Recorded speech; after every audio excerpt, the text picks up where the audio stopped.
As the Chamber continues to advocate for our members, we are so grateful for the many elected officials and government staff who've prioritized the needs of local businesses and are committed to supporting them throughout this pandemic. A great example is the recently adopted SLO City budget, which included an allocation of $750,000 over the next 2 years to directly support business success. This investment and many of the other important items included in the city's 2-year financial plan are possible because of the Measure G sales tax, which passed in 2020. As the Chamber was a big supporter of Measure G, we will never miss an opportunity to highlight the impact that it's making, especially when it's being used to advance our economic development. So, informed by our Business and Economic Council, the SLO Chamber Board is advocating that this investment, $750,000 over the next 2 years, be used to achieve key goals, including helping parents get back to work, supporting businesses that are advancing our shared climate action goals, and easing the regulatory barriers for new and growing businesses.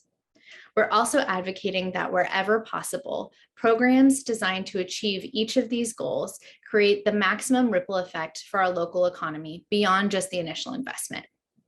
An example would be supporting the creation and growth of childcare providing businesses. By doing this, the city would also be supporting other industries who are currently suffering from staffing shortages by enabling parents who are currently forced to stay at home because of a lack of available quality childcare to get back into the workforce. On the climate action front, this could look like a rebate or matching grant program for energy efficient or carbon emission reducing retrofits. It would help businesses be more resilient to environmental disasters, decrease their carbon footprint, and spur demand for building, design, and construction work.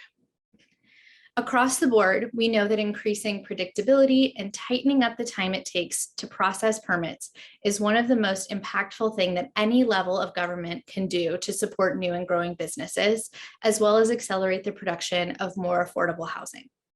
A first step to smoothing the process locally would be setting up clear expectations by digitizing the permit process.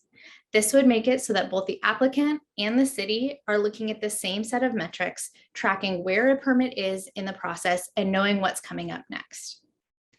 We know that emerging from the pandemic will not happen in a straight line. And as we're experiencing now, setbacks will happen. We can't know today exactly what businesses will benefit most from 6 or 12 months down the road.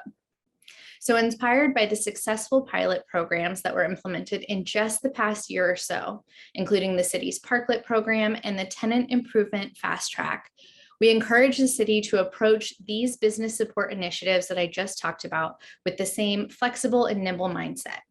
We can try things out on a smaller scale, get real-time feedback, and optimize programs before broad launches to make sure that we are getting the biggest bang for our buck.